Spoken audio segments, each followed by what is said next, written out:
Masukkan sotong.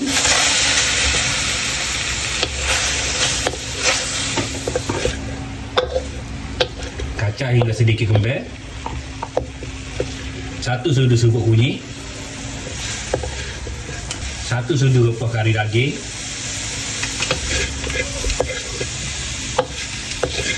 Sedikit serbuk cili.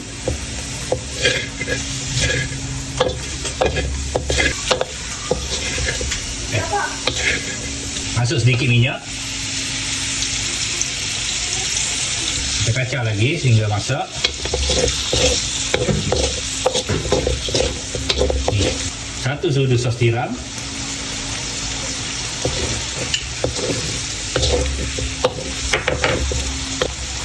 Masuk sedikit air kalau nak lebih kuat.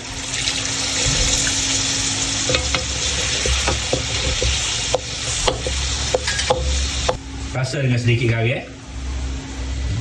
Sedikit serbuk perasa. Masuk irisan bawang holland.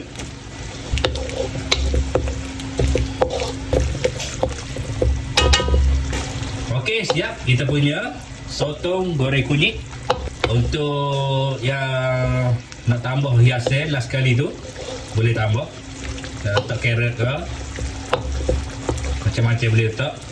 Cili benggala ke, cili padi ke, boleh pakai. Okey, terima kasih kerana menonton. Assalamualaikum.